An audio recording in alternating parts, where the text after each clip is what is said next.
नमस्कार, बहुत स्वागत है आपका। मैं हूं आपके साथ योगेश पांडे और वक्त हो चला है देश की सबसे सार्थक बहस ललकार का। 5 राज्यों के विधानसभा चुनावी सर्वे को समझने के लिए आज ललकार। जी हां, 5 राज्य जिसमें मध्य प्रदेश, राजस्थान, छत्तीसगढ़ के साथ तेलंगाना और मिजोरम में चुनाव के लिए महज कुछ ही दिन बचे हैं, लेकिन सभी राजनीतिक दलों के लिए दिन ब दिन भारी होते नजर आ रहे हैं, क्योंकि जैसे जैसे चुनाव की तारीखें करीब आ रही हैं वैसे वैसे राजनीतिक दलों और प्रत्याशियों पर सीटों के फतह करने का तनाव भी नजर आ रहा है। इसी बीच नेताओं की तरफ से नए नए मुद्दे और वादे भी जनता के बीच में उछाले जा रहे हैं। मध्य प्रदेश, राजस्थान, छत्तीसगढ़, तेलंगाना और मिजोरम में होने वाले विधानसभा चुनाव के असर और संदेश क्या रहने वाले हैं, आज वो समझेंगे। लेकिन सबसे पहले बात कर लेते हैं चुनावी सर्वे की। अलग अलग एजेंसियों में आए सर्वे की, वो आपको दिखाते हैं कि किस तरीके से एजेंसियों ने जो सर्वे किया है वो क्या कुछ सर्वे कहते नजर आ रहे हैं और उन सर्वे के आंकड़े क्या कुछ हैं। सर्वे का सरताज कौन, सबसे बड़ा सवाल तो यही आज उठता है। और इंडिया डेली लाइव का सर्वे जो कि मध्य प्रदेश में किया है, मध्य प्रदेश में 230 सीटें हैं और इसमें भारतीय जनता पार्टी को 100 से और 115 सीटें मिलती नजर आ रही हैं। इंडिया डेली लाइव ने यह सर्वे किया है। कांग्रेस का अगर हम जिक्र करें तो 91 से 108 सीटें मध्य प्रदेश में मिलती नजर आ रही हैं। वहीं अन्य के खाते में 0 से 4 सीटें जाती नजर आ रही हैं। तो यहां पर भारतीय जनता पार्टी बढ़त बनाती नजर आ रही है मध्य प्रदेश में। इंडिया डेली लाइव सर्वे का अगर हम जिक्र करें तो इंडिया डेली लाइव सर्वे के मुताबिक 100 से 115 सीटें भारतीय जनता पार्टी के खाते में जाती नजर आ रही हैं और 230 सीटें हैं, जिसमें से 116 पूर्ण बहुमत के लिए चाहिए, सत्ता पर काबिज होने के लिए चाहिए। लगभग वो फिगर टच करता भारतीय जनता पार्टी का नजर आ रहा है। और अगली जो तस्वीर है वो आपको दिखाएं। अगली तस्वीर इंडिया टीवी का सर्वे है, जो कि मध्य प्रदेश में ही इंडिया टीवी ने जो सर्वे किया उसमें बीजेपी को 115 सीटें मिलती नजर आ रही है। यहाँ पर इंडिया टीवी में भी बीजेपी को 115 सीटें मिलती नजर आ रही, कांग्रेस को 110 सीटें मिलती नजर आ रही। यहाँ पर अन्य के खाते में 0 से 5 सीटें जाती नजर आ रही हैं। यानी यहाँ भी Bharatiya Janata party India TV के सर्वे में भी करीब पूर्ण बहुमत की सत्ता पर काबिज होने जैसी स्थिति बनती नजर आ रही है। इंडिया टीवी ने राजस्थान में सर्वे किया। भारतीय जनता पार्टी को राजस्थान में 125 सीटें मिलती नजर आ रही हैं। राजस्थान में 200 सीटें हैं। यहां पर भारतीय जनता पार्टी की सरकार बनती नजर आ रही है। इंडिया टीवी के सर्वे के मुताबिक कांग्रेस के खाते में महज 72 सीटें जाती नजर आ रही हैं, जबकि अन्य का अगर हम जिक्र करते हैं तो 0 से 3 यानी 0 से 3 सीटें अन्य के खाते में जाती नजर आ रही हैं। अब 200 सीटों में यहां पर बीजेपी सत्ता पर काबिज होती नजर आ रही है। इंडिया टीवी का सर्वे है छत्तीसगढ़ का। छत्तीसगढ़ में 90 सीटें हैं। इन 90 सीटों में भारतीय जनता पार्टी के खाते में 38 सीटें नजर आ रही हैं, कांग्रेस के खाते में 50 सीटें नजर आ रही हैं और अन्य के खाते में अगर हम जिक्र करें तो 0 से 2 सीटें। यानी छत्तीसगढ़ में इंडिया टीवी के सर्वे के मुताबिक कांग्रेस सरकार बनाती नजर आ रही है। अब अगर हम मध्य प्रदेश का ही जिक्र करें, जी न्यूज का यहां पर सर्वे जो सामने आया उसके फिगर क्या कुछ कहते हैं वो भी आप देख लेते हैं। बीजेपी के खाते में 132 से 146 सीटें जाती नजर आ रही हैं। यहां पर भारतीय जनता पार्टी जी न्यूज के मुताबिक सरकार बनाती नजर आ रही है। कांग्रेस के खाते में 84 से 98 सीटें नजर आ रही हैं, जबकि वहीं अन्य का अगर हम जिक्र करते हैं तो 0 से 5 सीटें जाती नजर आ रही हैं। यानी आप देख सकते हैं कि मध्य प्रदेश में किस तरीके की स्थिति बनी हुई है, राजस्थान में किस तरह से स्थिति बनी हुई, छत्तीसगढ़ में क्या कुछ स्थिति बनी हुई है। अलग अलग एजेंसियां सर्वे करती नजर आ रही हैं और अलग अलग फिगर जो है वो सामने आते नजर आ रहे हैं। उन तस्वीरों को हमने आपके सामने रखे और दिखाया कि किस तरीके से वो तस्वीरें जो हैं दिख रही हैं। लेकिन सवाल ये उठता है कि ये महज सर्वे है। सर्वे ऊपर नीचे भी आंकड़े जब रिजल्ट आएंगे, नतीजे आएंगे तो ऊपर नीचे भी हो सकते हैं, लेकिन सर्वे के मुताबिक स्थिति क्या है वो मैंने आपको दिखाई। आज इसी मुद्दे पर हम चर्चा करेंगे और जानेंगे कि आखिर इस सर्वे का सरताज कौन। हमारे साथ कुछ मेहमान जुड़े हैं, आपका तारुफ करा देते हैं। मुकेश त्यागी जी हैं, भारतीय जनता पार्टी के प्रवक्ता हैं। चिराग सेठी जी हैं, आम आदमी पार्टी के प्रवक्ता हैं। ज्योति कुमार जी हैं, कांग्रेस के प्रवक्ता हैं। मनीष कुमार गुप्ता जी हैं, राजनीतिक विश्लेषक हैं। आप सभी मेहमानों का बहुत बहुत स्वागत है। ज्योति कुमार सिंह जी, सर्वे के मुताबिक तो कांग्रेस की स्थिति गड़बड़ाती नजर आ रही है। मध्य प्रदेश में आप इतना दावा कर रहे हैं, इनकम्बेंसी है, वहां पर भारतीय जनता पार्टी ने कुछ काम नहीं किया है इतने सालों से और लगातार जो स्थिति बनी हुई है वहां पर नाराजगी नजर आ रही है, लेकिन सर्वे में तो कुछ और ही नजर आ रहा है। तो आपने जैसा कहा कि वहां कुछ और नजर आ रहा है और सर्वे में कुछ और नजर आ रहा है, तो इसका आंसर तो आपने ही दे दिया। नहीं, मैंने ये नहीं कहा यहाँ कुछ और नजर आ रहा है। आप तो मतलब जनता के बीच में भी इस तरह मतलब सेकंडों में बात आप पलट दी है। मैंने ये कहा ही नहीं, मैंने तो ये कहा कि आप कुछ और कह रहे हैं, सर्वे में कुछ और नजर आ रहा है। मैंने ये नहीं कहा कि यहाँ नजर कुछ और आ रहा है, सर्वे में कुछ और आ रहा है।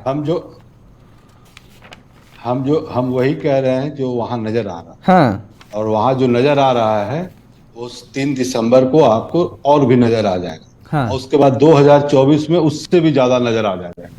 उसकी आप चिंता न करें। अरे चिंता हमें नहीं करना, चिंता आप करिए और मुकेश त्यागी जी करें। वोट आपको मांगने जाना है, हमको नहीं जाना है। सरकार किसी की बने।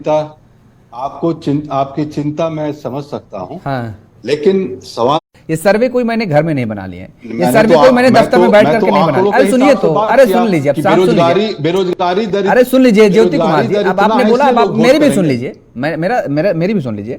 ये सर्वे कोई मैंने दफ्तर में बैठ करके नहीं बनाया। ये सर्वे अलग अलग एजेंसियों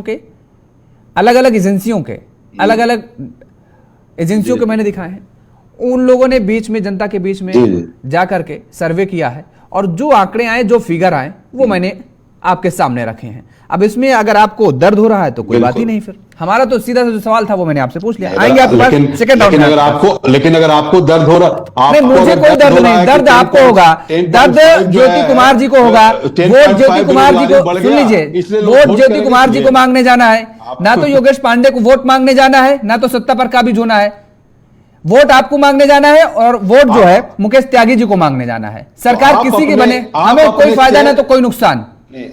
हम जनता की आवाज है और जनता की आवाज उठाते रहेंगे। आप उसको किस तरीके से लेते हैं वो आपकी मर्जी है। मुकेश त्यागी जी, योगेश जी मेरी बात सुनिए। हाँ। योगेश जी मेरी एक बात सुनिए। हाँ, बोल दीजिए। आप जिस चेयर पर बैठते हैं, आप जब बोल रहे हैं तो हजारों लोग सुन रहे हैं ना। हाँ। देख भी तो रहे हैं ना। हाँ। तो जब सुन रहे हैं तो आप जस्टिस की बात करें ना।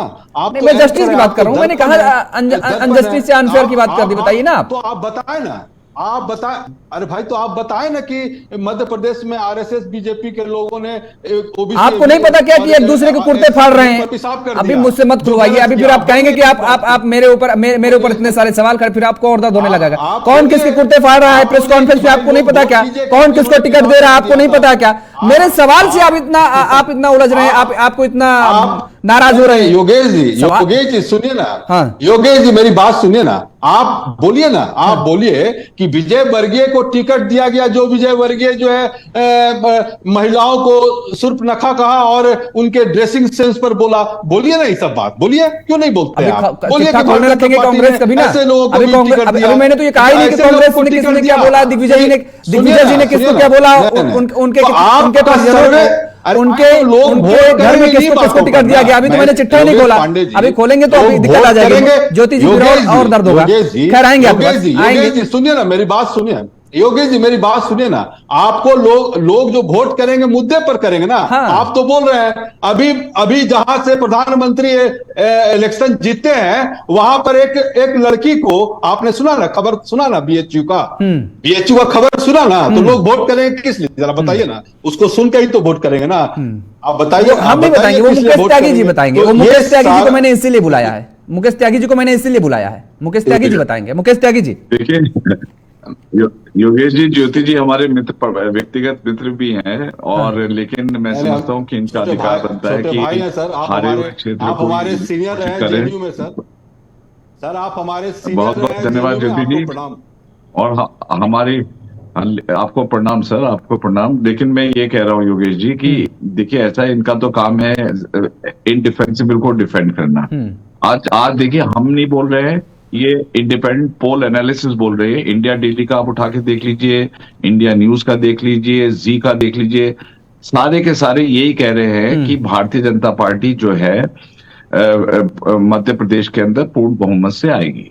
130 के अंदर 115 तो कम से कम न्यूनतम सीट का डिक्लेरेशन है। अगर आप देखिए, मालवा में भी अगर वहां पर 25 से 28 सीट जो है, 46 सीट में से 25 से 28 बीजेपी को मिल रही है। जहां पे आदिवासी बाहुल्य है, वहां पे बीजेपी को 28 में से 10 से 12 मिल रही हैं, और कांग्रेस को 12 से 15 मिल रही हैं। शिवराज सिंह चौहान जी का जो पॉपुलैरिटी रेटिंग है वो 45% है, जो कमलनाथ जी की 38% है। मैं इंडिपेंडेंट ओपिनियन पोल की बात कर रहा हूं, मैं अपनी नहीं बता रहा हूं, जबकि इनकी पॉपुलैरिटी शायद ज्यादा है।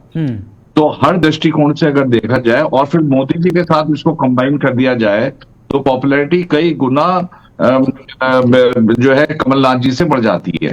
तो कमलनाथ जी की स्थिति, उन्होंने बहुत मेहनत करी है, इसमें कोई दो राय नहीं है। लेकिन जिस प्रकार से लाडली योजना हमारे शिवराज सिंह जी ने निकाली है, जिस प्रकार से वहां के हमारे शीर्ष नेता जो हैं मध्य प्रदेश के अंदर चुनाव लड़ रहे हैं और तमाम एमपीज लड़ रहे हैं, वहां पर पूरा संगठन का पूरा बल लग चुका है।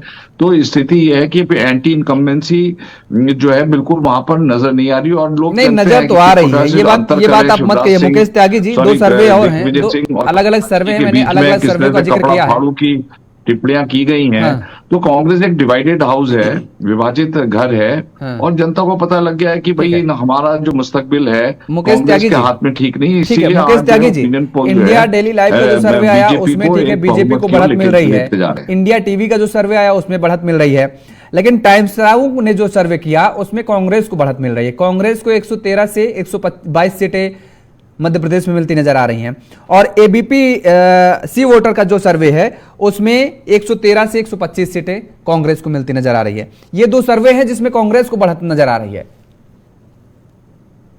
आप किस सर्वे को सही मानेंगे? देखिए ऐसा सर्वे देखिए होंगे, लेकिन मैं ये नहीं मानता हूँ कि सर्वे कोई पोल घोषित नहीं करते। उनका निर्णय तो आपको 3 दिसंबर को ही पता लगेगा कि कौन जीता कौन हारा। तो ये स्थिति तो, लेकिन जो एक आपका सर्वे के माध्यम से ये पता चलता है कि किस दिशा की ओर जा रहा है। एक बार तो कांग्रेस वाले कह रहे थे हम बिल्कुल जीत रहे हैं, निश्चिंत हैं कि हम जीत जाएंगे, हमको कोई नहीं हरा सकता। शिवराज सिंह जी की पॉपुलैरिटी बहुत नीचे जा चुकी है, तमाम प्रकार की अटकलें लगाई जा रही थी। लेकिन पिछले कुछ महीनों में जिस प्रकार से समीकरण बदले हैं, जिस प्रकार से वहां पर जो है प्रधान सेंट्रल योजनाएं जा रही हैं, आवास जा रही है, प्रधानमंत्री अन्न योजना 80 करोड़ लोगों के लिए एक्सटेंड कर दी गई है, सीधे लाभार्थियों के अकाउंट में पैसा जा रहा है, लाडली के माध्यम से 3,500 रुपए तक का बहनों के मामा जी का उनको जो है वो मिलेगा। तो ये जो जिस प्रकार की स्कीम्स और जिस प्रकार का काम किया गया, शिवराज सिंह जी का एक बहुत ही ईमानदारी वाली छवि है उनकी। भले ही आप उन पे टीका टिप्पणी करते रहें, लेकिन उनका एक प्रशासनिक व्यवस्था बहुत मजबूत रही है और जनता आज सबको मिला करके, मैं तो कह रहा हूं सामूहिक रूप से प्रधानमंत्री मोदी जी की पॉपुलैरिटी, लगातार संगठन का वहां पे बूथ लेवल तक काम करना, मैं समझता हूं इन सब लोगों को मिलाकर के सारे समीकरणों को अगर आप मिलाकर के देखें तो भारतीय जनता पार्टी का विजय पताका वहां पर फैलने वाला है। ठीक है, जनता के हाथ में किसका विजय पताका फहराएगी जनता तय करेगी। बहुत कम समय बचा हुआ है। चिराग सेठी जी, मध्य प्रदेश, छत्तीसगढ़, राजस्थान, किसका समीकरण बिगाड़ने जा रहे हैं आप? किसके साथ खेला करने जा रहे हैं आप? लगातार आपके पंजाब के मुख्यमंत्री, दिल्ली के मुख्यमंत्री ताबड़तोड़ रैलियां कर रहे हैं, कांग्रेस का ही वोट काटते हैं आप हर जगह अगर इतिहास देखा जाए तो। देखिए योगेश जी, हम किसी का वोट काटने नहीं जा रहे हैं। हमारा सिर्फ एक पर्पस है कि जो 75 साल में स्कूल और अस्पताल बनने चाहिए थे वो नहीं बने हैं।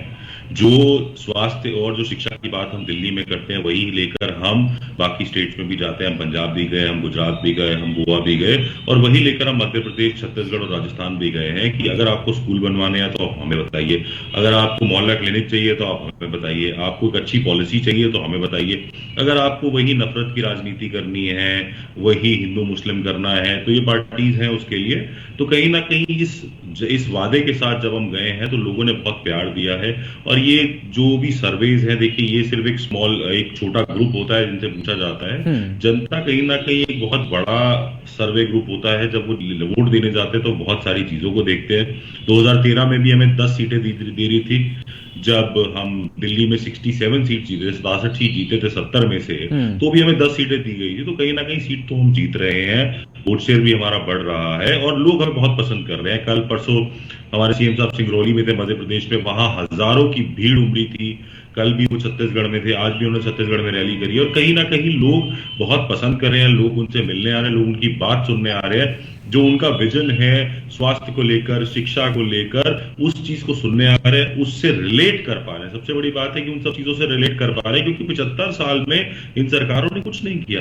आप राजस्थान जा रहे हैं, मध्य प्रदेश जा रहे हैं, छत्तीसगढ़ जा रहे हैं, वहां पर आप बता रहे हैं कि कांग्रेस बीजेपी एक सरकारें बदलती रहती हैं और लोग आते जाते रहते हैं। ये इन्होंने राज्य को लूटा है, जनता को कुछ दिया नहीं, जनता को केवल धोखा दिया है। आप एक तरफ तो पार्टी पर इतना बड़े आरोप लगा रहे हैं, लूट मार घसोट मार चल रहा है पार्टियों के अंदर, कांग्रेस के अंदर, दोनों को आप कह रहे हैं, बीजेपी को भी कांग्रेस को भी, लेकिन वही दूसरी तरफ आप उन्हीं लूट मार और घसोट मार के साथ आप अलायंस में हैं। देखिए योगेश जी, जो इंडिया अलायंस है वो एक बड़ा अलायंस है और उसमें हमने हमारे साथ काफी सारे दल, 26 दल और भी हैं। और यहाँ पर देखिए जो हम विधानसभा में जा रहे हैं वहां हम लोकल प्रॉब्लम्स को लेकर जा रहे हैं कि लोकली क्या बात हो रही है और क्या उस सरकारों ने काम किया। देखिए कहीं पर भी ऑपोजिशन का रोल जो होता है वो यही होता है कि आप बताएं कि उस स्टेट में क्या काम हुआ। तो हम अगर जाके क्वेश्चन पूछते हैं छत्तीसगढ़ में कांग्रेस की सरकार है तो इसमें गलत क्या है, कांग्रेस दिल्ली में आके हमसे सवाल पूछती है उसमें गलत क्या है। हर ऑपोजिशन का, देखिए डेमोक्रेसी में ऑपोजिशन का, विपक्ष का रोल ही यही होता है कि वो जाकर क्वेश्चन पूछे। तो हमसे क्वेश्चन पूछे जाते हैं, हम भी जाकर क्वेश्चन पूछते हैं, इसमें गलत क्या है। अगर उन्होंने काम किया है तो बिल्कुल दिखेगा वो काम। हमने दिल्ली में काम किया, हम तो नहीं घबराते क्वेश्चन से। हम पंजाब में काम कर रहे हैं, हम तो क्वेश्चन से नहीं घबराते, हम तो ओपन डिबेट रखते हैं। आइए आके बात करिए, क्योंकि हमारा एम सिर्फ यही है कि ऑपोजिशन का काम है सवाल पूछना, उस सवाल का जवाब देना। जो सत्ताधारी पार्टी है उसका काम है उस जवाब नहीं, बिल्कुल सवाल का जवाब देना भी चाहिए सत्ताधारी दलों को, लेकिन यही है कि जनता के बीच में जो कंफ्यूजन जा रहा है वो मैं आपसे जानना चाहा था। खैर ठीक है। मनीष कुमार गुप्ता जी, ये जो सर्वे आ रहे हैं, अलग अलग सर्वे हमने दिखाए, किस तरीके की कौन सी एजेंसियों ने जो सर्वे किए हैं उन सर्वे के क्या कुछ आंकड़े कहते नजर आ रहे हैं, लेकिन सभी राजनीतिक दल जो सर्वे आए हैं उनको अपने मुताबिक लेते नजर आ रहे हैं। जिसमें उनकी सीटें बढ़ती नजर आ रही हैं वो तो सर्वे सच साबित हो रहा है, उसमें बड़ा खुश हो रहे हैं। जो जिस सर्वे में थोड़ा सा ऊपर नीचे उनकी सीटें हो रही हैं उसमें सवाल पूछ लो तो बड़ा दर्द हो रहा है। देखिए योगेश जी, क्या मेरी आवाज आ रही है? जी जी आ रही है, आप बोलिए। तो देखिए योगेश जी, ये तो आज का नहीं 20 सालों से यही हो रहा है और हर राजनीतिक दल के साथ हो रहा है। अगर 4 कंपनियां सर्वे करें और चारों की चारों भी किसी पार्टी को जिताती हैं तो हारने वाला कहेगा नहीं जी मैं सेटिस्फाइड नहीं हूं, ये गलत है, जनता का मूड कुछ और है। चाहे वो कांग्रेस हो या भाजपा हो या आम आदमी पार्टी हो, कोई भी हो।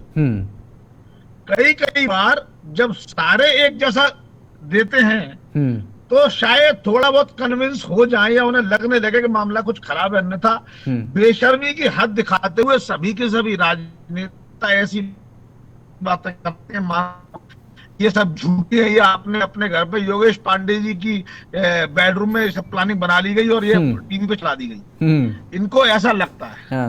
अभी बड़ी हैरानी की बात थी, आम आदमी पार्टी के नेता बड़ी रोचक बात कह रहे थे, मुझे बड़ा अच्छा लगा सुन के। उन्होंने कहा कि आम आदमी पार्टी कहती है कि सवाल पूछना विपक्ष का काम है और जवाब देना सरकार का काम है। ये इनका पेट डायलॉग है और ये भूल गए अब ये सरकार में हैं लेकिन ये जवाब नहीं देते किसी का, और ये बेसलेस प्रश्न पूछेंगे और पूछ के गायब हो जाएंगे।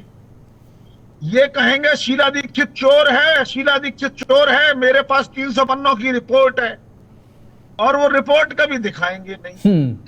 तो मैं समझता हूं ये जो बात है ना, अगर इस तरह के भी कुछ नियमावली बननी चाहिए कि जो राजनीतिक दल एक सीरियस एलिगेशन लगाता है तो उसको अपने बेसिस सबमिट करने चाहिए और कोर्ट को ऐसे मामलों में मॉनिटरिंग करनी पड़ेगी या चुनाव आयोग को।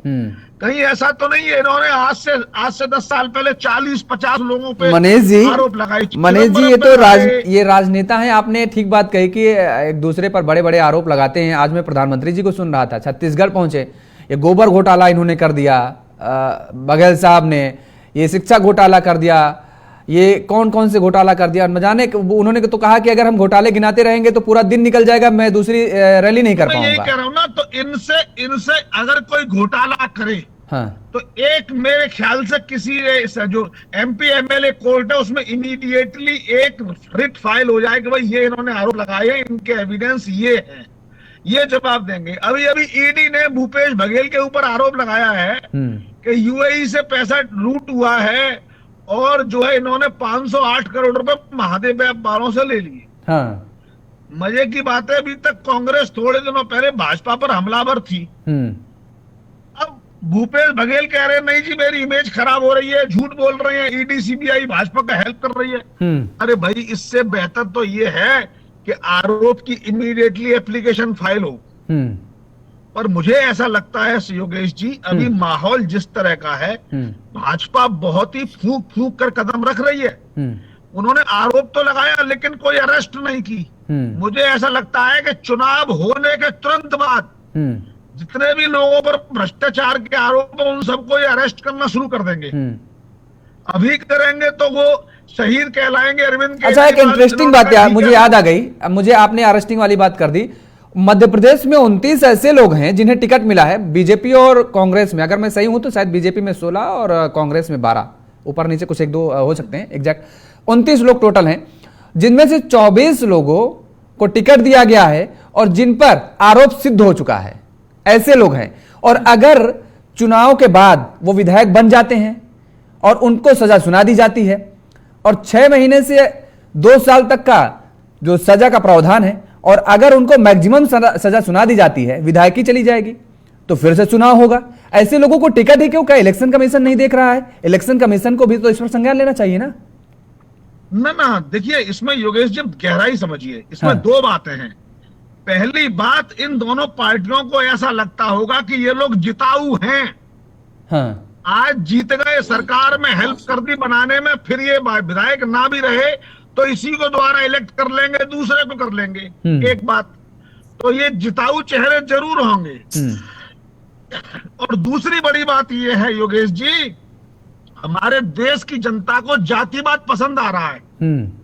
वो जो दागी भले ही होंगे कांग्रेस की नजर में या भाजपा की नजर में, उस पर्टिकुलर कॉन्स्टिट्यूएंसी में जातिवाद के मामले में सेट नजर आ रहे होंगे।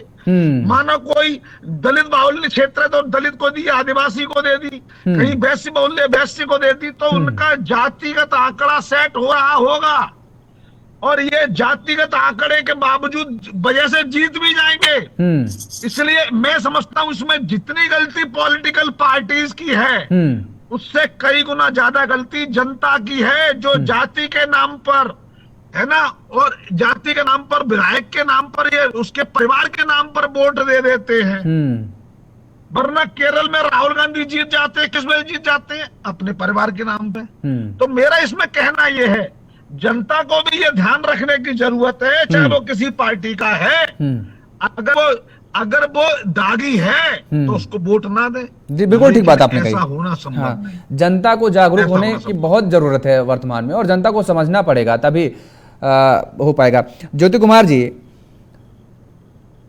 आवाज आ रही ना? जी जी बिल्कुल। आप कौन से सर्वे को मान रहे हैं? मैंने सर्वे बता दिया, टाइम्स नाउ का भी और एबीपी वोटर्स का भी बता दिया। अब तो आप खुश हो रहे हैं, ये सर्वे आप मानेंगे? क्योंकि वो तो उसे इंडिया डेली लाइव और इंडिया टीवी को तो डिनाई कर रहे हैं, इसे आप स्वीकार करेंगे ना? योगेश जी, हाँ, हम कह रहे हैं कि हम मुद्दे को स्वीकार किए हैं और लोगों, जनता के मुद्दे को स्वीकार करके लेकर, चैलेंज लेकर जिम्मेदारी के साथ उसको उठा रहे हैं और लड़ाई कर रहे हैं। जो सर्वे आ रहे हैं सब, जो जिसको जो बोलना है बोलते रहे, लेकिन जो पार्टी, कांग्रेस पार्टी जो 5 स्टेट में जीतना है, भारतीय जनता पार्टी को हराना है, ये उनका मकसद है। उनका, कांग्रेस पार्टी का मकसद है कि युवाओं का हक दिलाना है, उनकी बेरोजगारी दिलाना है, करप्शन खत्म करना है। जहां जहां बीजेपी की सरकारें हैं, आप करप्शन खत्म करने की बात करें, करप्शन के मामले पर तो बीजेपी आपको घेरती नजर आ रही है। जो जांच एजेंसियां हैं वो लगातार, देखिए किस तरीके से आरोप लग रहे हैं आपके नेताओं पर लगातार। अब मुझसे सवाल किया है तो मैं जवाब दूं, फिर आप ले लेना, बोल देना आप। हाँ, आप ही से सवाल है, काउंटर है आपसे। बीजेपी भारतीय जनता पार्टी की जो बात कर रहे हैं आप देखिए, कर्नाटक में जब इलेक्शन हुआ उसके पहले ईडी सीबीआई लगा दिए, और आपको हम बता देते हैं कि अभी तक 95% जो ईडी और सीबीआई के जो जांच हुए हैं और रेड हुए हैं, वो केवल विपक्ष की पार्टियों पर हुए हैं। आपसे पूछते हैं योगेश जी, सब बात ठीक है, आप सतपाल मलिक जो आप पर आरोप लगा रहे हैं भारतीय जनता पार्टी पर, क्यों नहीं उस पर जांच कराते हैं? आप क्यों नहीं अदानी पर जांच कराते हैं? जी बोलिए। आप जांच कराते नहीं है, आप जांच कराते नहीं है, तो उनके सामने तो बोला नहीं। अरे भैया, अभी राजनीतिक विश्लेषक भैया, जरा आपके सामने तो बोला नहीं मैंने, अब आप मेरी सुन ले फिर आप बोलना। तो अब देखिए, कांग्रेस पार्टी 5 स्टेट में मुद्दे पर इलेक्शन लड़ रही है। अभी तक मैंने जो शुरुआती दौर में जब आपने शुरुआत किया तो मैंने जिन जिन बातों को बोला, आपने भारतीय जनता पार्टी से क्यों नहीं पूछा कि भैया आप बताएं कि SC ST OBC के मुंह पर पेशाब कर दिया तो वोट क्यों दें? क्यों नहीं बोल रहे हैं आपकी अर्बन एरिया में 10.5% बेरोजगारी बढ़ गया, 2 साल का सबसे रिकॉर्ड, उस पर वोट आपको? अरे मैं अभी पूछ ले रहा हूँ, आप क्या बात कर रहे हैं? मुकेश त्यागी जी से तुरंत पूछ लो आप उनसे। मैं तुरंत मुकेश जी से सवाल ले रहा हूँ। त्यागी जी बताइए, जवाब दीजिए, हम तो जवाब दीजिए त्यागी जी। मुद्दे ज्योति कुमार जी आपसे सवाल कर रहे हैं, 5 स्टेट में हराएंगे उनको। किस मुद्दे पर जाएंगे? इतने तो बड़े आरोप लगा रहे हैं वो आप पर। नहीं, ज्योति जी का काम ही आरोप लगाने का है, वो आरोप लगाएंगे। लेकिन अल्टीमेट टेस्ट जो होता है वो इलेक्शन के होता है कि आपके आरोप जनता कितने गंभीरता से लेता है। 2014 का चुनाव ले लीजिए, उसमें हमारी विजय हुई। 2019 का चुनाव ले लीजिए, उसमें और भी भारी विजय हुई। उत्तर प्रदेश के अंदर ऐतिहासिक विजय हुई, गुजरात के अंदर ऐतिहासिक विजय हुई। तो ये कहना कि साहब ये हो गया वो हो गया, लेकिन जनता समग्र रूप से, समग्र दृष्टिकोण से आपकी मूल्यांकन करती है, और उस मूल्यांकन के आधार पर भारतीय जनता पार्टी की जो लोकप्रियता है वो कांग्रेस से कई गुना आगे है। तो क्योंकि कांग्रेस का अगर आप पृष्ठभूमि उठा के देख लें, उनका माजी उठा के देख लें, तो उन्होंने, मैं समझता हूं कि पूरे हमारे प्रजातांत्रिक तंत्र को तार किया है। किस प्रकार से उन्होंने देश को जो है इमरजेंसी के उसमें गर्त में डाला है, और किस प्रकार से यहाँ पे फंडामेंटल राइट्स और तमाम लोगों के साथ यातनाएं की गई हैं। इसी प्रकार सिख राइट्स 1984 में जो लोग पकड़े जाने थे, तो इनकी संवेदना जनता जानती है, ये तुष्टीकरण की राजनीति करते हैं, और इनका अभी यही नहीं पता ये जनेऊधारी हैं या क्रिश्चियंस के साथ हैं या मुस्लिम्स के साथ हैं, ये अपना गिरगिट की तरह रंग बदलते रहते हैं।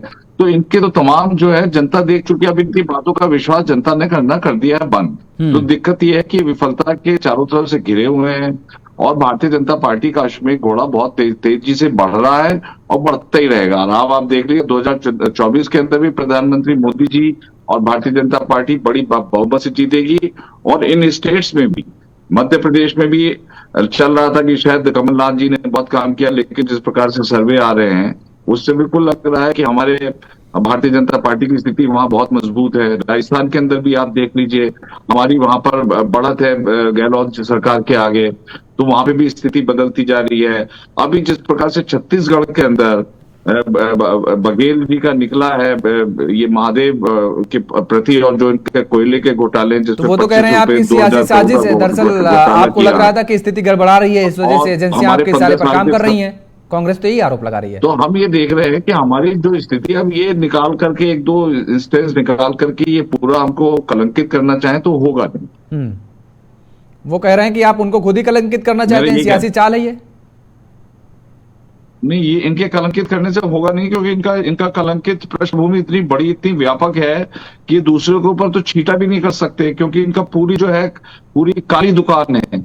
ये जो क्या कहते हैं मोहब्बत की दुकान लगा के बैठे हुए हैं, ये सबसे ज्यादा जहरीली दुकान, ये समाज को डिवाइड कर रहे हैं। अभी ओबीसी के नेता बन गए राहुल गांधी जी, अचानक उनको ओबीसी याद आ गए। तो इस प्रकार के जो इन्होंने ये अलग अलग प्रकार के रंग बदले हैं, मतलब किसी भी प्रकार से मोदी जी को हटाओ, ये इनका एक नारा है, लेकिन ये भूल जाते हैं कि इनका इतिहास इतना भयानक है, और इनकी जो कहने में और करने में इनका ना तो कोई सिद्धांत बचा है। ये शिवसेना के साथ बैठ करके महाराष्ट्र में जो कि मैं समझता हूँ धुर विरोधी है, उनके साथ बैठ करके सत्ता के लालच में वहां पे भी विकास अघाड़ी में ये वहां पे प्रवेश कर गए। ठीक है, इस प्रकार से इन्होंने तमाम ऐसे गठबंधन किए हैं। अभी देखिए समाजवादी पार्टी और कांग्रेस के अंदर किस प्रकार से अखिलेश यादव गाली निकाल रहे हैं। ठीक है मुकेश जी, किस प्रकार से ममता बनर्जी जो है वहां पर बैठ करके गाली निकाल रही है। ठीक है, इन सारे सवालों के जवाब ले लेते हैं मुकेश जी। आपको देख ज्योति जी से एक छोटा सा कमेंट लेते हैं, उसके बाद चिराग जी पास आते हैं। प्रदेश में, छत्तीसगढ़ में, राजस्थान, ठीक है आगे आप बहुत सारे सवाल हो गए। ज्योति जी, कहाँ इनका, तो इनका हर प्रकार से विफलता इनके चारों तरफ से घिरी हुई है। तो ये जो मुंगेरी लाल के सुनहरे सपने देख रहे हैं, मैं समझता हूँ इनको बोलने का नैतिक अधिकार कहीं से है नहीं। चलिए बोल लेने दीजिए, लेकिन अधिकार नहीं है, लेकिन हम ज्योति जी को बोल लेने दीजिए, बोलिए।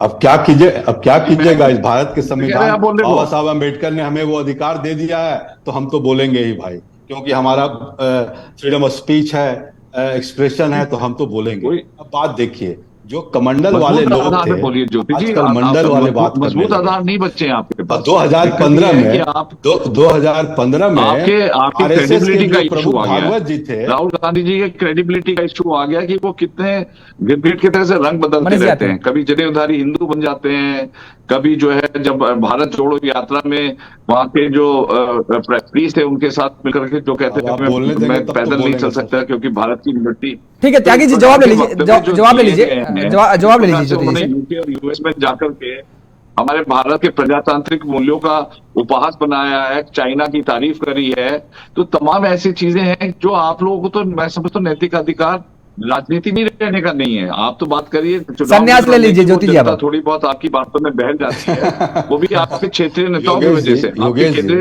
राजनीति में तो वो अरे मैंने सलाह दी थी उनको संन्यास लेने की। अब देखिए वो क्या कह रहे हैं, उनका जवाब तो सुन लीजिए त्यागी जी। हाँ बोलिए, आप बोलिए ज्योति जी। देखिए योगेश जी, देखिए जितनी बातों को इन्होंने बोला, उन्हीं सारी बातों के कारण इनको तमिलनाडु में एआईडीएमके ने लात मार के भगा दिया, लात मार के निकाल दिया, अपने से अलग कर लिया। और वहां जानते हैं पार्टी तो अलायंस तो बहुत टूटती है, लेकिन पटाखा छूटते कभी नहीं देखा हमने। तमिलनाडु में जब एआईडीएमके छोड़ा तो पटाखे छूटे उस दिन। और ये जितनी बातें चाइना की बात कर रहे हैं, इसकी बात करें, चाइना में तो कितना किलोमीटर आप अंदर घुसा दिए भाई साहब। उन्हीं बातों पर तो लोग आपको वोट नहीं करेंगे।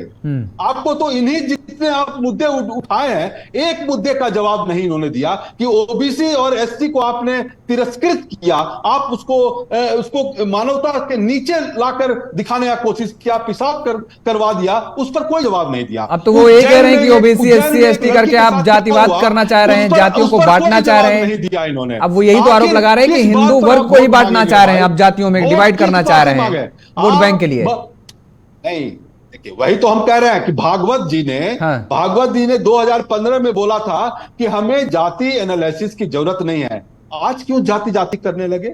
आज क्यों ओबीसी हो गए? क्यों प्रधानमंत्री ओबीसी 75 बार बोलना पड़ रहा है आपको? किस लिए बोलते हैं आप, जब आपको जाति की बात नहीं करनी है? चूंकि क्या है, देखिए इनके दो चेहरे हैं। एक, जब ये फेल करने लगते हैं तो तीसरे तरफ चले जाते हैं। जो बात बोलते हैं वो कभी कर नहीं पाते हैं। और केवल ये जुमलों की सरकार को जिस तरह कर्नाटक में उखाड़ फेंका था कांग्रेस पार्टी ने लोगों के मदद से, उसी तरह इस 5 स्टेट में उखाड़ कर फेंक देंगे। और इस बात को आप याद रखिएगा, जिस संविधान की बात करते हैं, ये वही संविधान होनी चाहिए जहां पर कि आपको राष्ट्रपति, जब नए पार्लियामेंट का आप उद्घाटन कर रहे थे, वहां पर एक आदिवासी महिला जो राष्ट्रपति है, जो सर्वोपरि होती है, जो बॉस होता है पार्लियामेंट उस सिस्टम का, उसमें आप उनको इनविटेशन तक नहीं दिए। आप उनको आने नहीं दिए। लेकिन जनता के बीच में ये सारी बातें जाएंगी क्या? सवाल तो ये भी उठ रहे हैं, आप चर्चा में यहाँ पे कर लें, लेकिन क्या जनता के बीच में ये बातें इफेक्ट करेंगे क्या? मनीष जी से जानेंगे, लेकिन चिराग जी से कमेंट लेते हैं। ठीक है, मेरी नैतिकता की बात करते हैं योगेश पांडे जी, इनको क्या नैतिक अधिकार है? इनको नैतिक अधिकार है कि आप महिलाओं के बारे में बात करते हैं और जंतर मंच पर महिलाओं को जो बैठी रहती है, जो पदक लाती है, जिससे देश गौरवान्वित होता है, उसको बाल पकड़ के घसीट के आप उसी दिन पार्लियामेंट के, आप किस महिला सुरक्षा की बात करते हैं? किस महिला सम्मान की बात करते हैं? आप बात करें ना, बीएचयू में तो अभी कांड हुआ। ठीक है ज्योति जी, हाँ आपने बात रखी है। आपने इन सारे मुद्दों को लेकर के जनता के बीच में जाइए, जनता कितना प्रभावित होती है इन मुद्दों को लेकर के, ये भी देखने वाली बात होगी।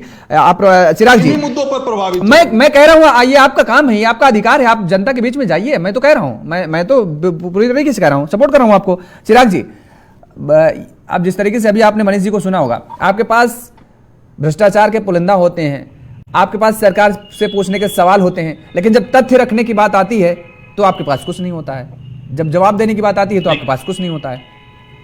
अब देखिए यही बात है ना कि राजनीतिक विश्लेषक भी अगर भाजपा के प्रवक्ता बन जाएंगे तो फिर बात ही क्या रह जाएगी। मैं तो सिंपल सी बात बोलता हूँ, कौन से हमारे पास प्रूफ नहीं है? हर चीज का प्रूफ हमने दिया है।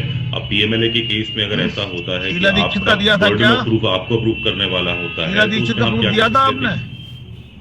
एसीबी हमारे पास है, एसीबी हमसे उसी दिन ले ली गई थी ना, उसके बाद ऑर्डिनेंस लाके जो पावर ले ली गई, आपने शीला दीक्षित का प्रूफ रखा, तो इतना डर क्यों गए थे आपके मोदी जी, ये तो बता दीजिए। आपके मोदी जी इतना डर अरे क्यों गए थे? शीला दीक्षित का क्यों प्रूफ दिया ऑर्डिनेंस लेकर आपने, आए? झूठ बोला। ऑर्डिनेंस क्यों यमुना लेकर साफ हो गई आए? आपकी। मनीष जी आपने यमुना साफ कर दी, भ्रष्टाचार का नाम लेके। ऑर्डिनेंस लेकर क्यों आए आपके मोदी जी? अरे उसके बाद जब अन्ना कोर्ट में हजारे के हार गए कंधे पे तो फिर चढ़कर उसके बाद आपने ऑर्डिनेंस सत्ता क्यों ली, लेकर आए? लोकपाल बनाया। मनीष जी बता तो दो, शीला ऑर्डिनेंस दीक्षित क्यों को लेकर आए? दोषी डर गए थे बताया, क्या? चिदम्बरम को आपके होम मिनिस्टर मोदी जी डर गए थे जिस क्या? कांग्रेस को अरे तुम भ्रष्टाचारी तो लो। बताया उसी की अरे गोद में जाकर बैठ मनीष जी, गए, उनके चरण अरे तो चुंबन करने लगे। शर्म नहीं जिसको आई आपके आपको? मोदी जी कच्चा शर्म नहीं आई का बताओ? स्कैम बोलते थे, उन्हें क्यों शर्म नहीं आई फाइनेंस आपको? दे दिया? घोटालों क्यों में उन्हें बना आपने दिया डूब गई मुख्यमंत्री? सरकार। अरे इनको मुखिया, भाजपा का दूसरा प्रवक्ता की मुखिया, पट्टी तीसरा लगाई है ना मुखिया, योगेश सबके जी सब आगे। जेल में बंद ये है। भाजपा का शर्म प्रवक्ता नहीं है, आती? आजकल ये भाजपा के प्रवक्ता है, इनको राजनीतिक विश्लेषक अरे बेकार की बात ये है ना भाजपा करो, के बकवास ना प्रवक्ता। करो। अरे अरे आपका जवाब नहीं है, जवाब दो। अरे हमने आप जवाब पहले दो बोलो आप, कि जिस आपका- कांग्रेस का अरे विरोध आप बोलिए, करके आप सत्ता में प्रवक्ता हो। आए, झूठ जिस क्यों बोलते हो कांग्रेस का विरोध राजनीतिक करके विश्लेषक सत्ता में आए, हो? उसी बोलो कि को मैं पकड़ प्रवक्ता गए। हूँ भाजपा का, बोलो मैं अरे प्रवक्ता हूँ बकवास भाजपा ना का। करो, जवाब दो, बस जवाब दो ना। अरे बोलो ना मैं प्रवक्ता हूँ भाजपा जवाब दो, का, हिम्मत है तो बोलो प्रवक्ता बताओ हूँ शीला भाजपा दीक्षित का। के बारे में। अरे तुम्हारे मुंह से अरे तो बताओ, झूठों बोलो के ना। सरदारों के मुंह से इससे जवाब क्वेश्चन नहीं पूछो निकलेगा। ना। अरे बोलो जवाब ना, तो अजीत शीला पवार दीक्षित पे का जो नाम नहीं आएगा स्कैम तुम्हारे बोला पे। मोदी जी वो गलत अरे था। छोड़ो अरे यार, बोलो भाजपा के शीला प्रवक्ता। दीक्षित का नाम अरे तक नहीं बोलो निकाल सकता भाजपा मुंह के से। प्रवक्ता। अरे अरे बोलिए अपने तो भाजपा के जुबान से- प्रवक्ता। नहीं चिराग सेठी जी, नहीं नहीं चिराग सेठी जी, ऐसे नहीं, ये सवाल तो बताइए, ये नहीं नहीं, ये सवाल अगर पूछ रहे हैं तो जवाब मान लीजिए। आपने, आप तो कांग्रेस को कोसते थे ना, भ्रष्टाचार को लेकर के ही कोसते रहे हैं। आपने शराब घोटाले का मामला आपने उठाया, बीजेपी ने नहीं उठाया। आज किस तरीके से, कितनी बुरी तरीके से आम आदमी पार्टी फंस गई है, घिर गई है कि निकल नहीं पा रही है। अब जांच एजेंसियों की जो रडार पे थे सीएम केजरीवाल, उनके गले तक पहुंच गई हैं जांच एजेंसियां, उनको तक नोटिस दे दिया गया। योगेश जी, ये योगेश जी आपकी कोई भी योगेश जी, opposition ये party शीला नहीं है। आप दीक्षित का देखिए, नाम अपने मुंह से नहीं 95% लेंगे। के केसेस इनकी इतनी हिम्मत ही opposition नहीं से है। हो रहे हैं। ये क्या डरते आपने हैं कि कभी राहुल देखा गांधी है? ने लात मार दी उस तो पे क्या conviction होगा? कितना है ईडी के बोलो पास? ना। आधे बोलो प्रतिशत शीला से भी दीक्षित कम के बारे में conviction अगर है हिम्मत ईडी है के तो। पास। अरे ये यार। सिर्फ प्रेशर टैक्टिक्स शीला है उन दीक्षित सारी के बारे में पार्टियों अगर पे बोलने का जो हिम्मत आज नहीं है तो भाजपा मत से अलग बोलो, बोल रही है। मना कर दो, हम डरते ये हैं। भाजपा के बोलो प्रवक्ता को चुप कराइए योगेश जी, इनको बोलो भाजपा की पट्टी अब लगा बोलो के ना, आए हैं। हिम्मत है भाजपा तो के बोलो ना प्रवक्ता शीला बोल रहे हैं, दीक्षित वो के ज्यादा बारे बोल रहे में। हैं। अरविंद केजरीवाल चिल्लाते थे नाटक करते हुए। अरे उनको बोलो ना भाजपा की पट्टी लगा के आए योगेश जी। अरे वो 300 पन्नों की रिपोर्ट कहाँ है? शीला दीक्षित के बारे में अरे- बताओ ना, हिम्मत है ना? अरे एक बार बोलो अजीत चैलेंज पवार, करता हूं, हिम्मत है तो बताओ। किया। अरे बोलो बताओ अजीत ना। पवार ने स्कैम किया, नहीं बोल पाएंगे। अगर ये न्यूट्रल आदमी इनको बोलो, बोले अजीत पवार ने स्कैम किया। अरे बोले मैं पूछ NCP रहा ने हूँ शीला स्कैम किया, दीक्षित 71 के बारे में करोड़ का। बताइए।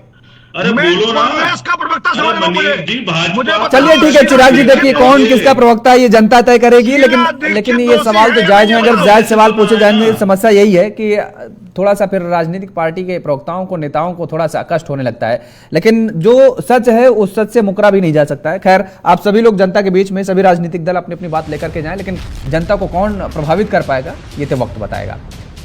चर्चा को यहीं पे विराम देंगे। आप सभी मेहमानों को हमारे साथ जुड़ने के लिए, समय देने के लिए बहुत बहुत शुक्रिया, बहुत बहुत धन्यवाद। तो लगातार जिस तरीके से जो सर्वे आ रहे हैं वो हमने आपके सामने रखे, किस तरीके से मध्य प्रदेश, राजस्थान, छत्तीसगढ़, तेलंगाना और मिजोरम के जो सर्वे आ रहे हैं उनमें अलग अलग एजेंसियों के अलग अलग आंकड़े सामने निकल करके आ रहे हैं। लेकिन सवाल सबसे बड़ा यही, और ये सवाल मैं आपके पाले में छोड़ करके जा रहा हूं कि आखिर इन सर्वे का सरताज कौन बनेगा। मेरे साथ फिलहाल इतना ही। खबरों के लिए आप देखते रहिए JK24/7 न्यूज।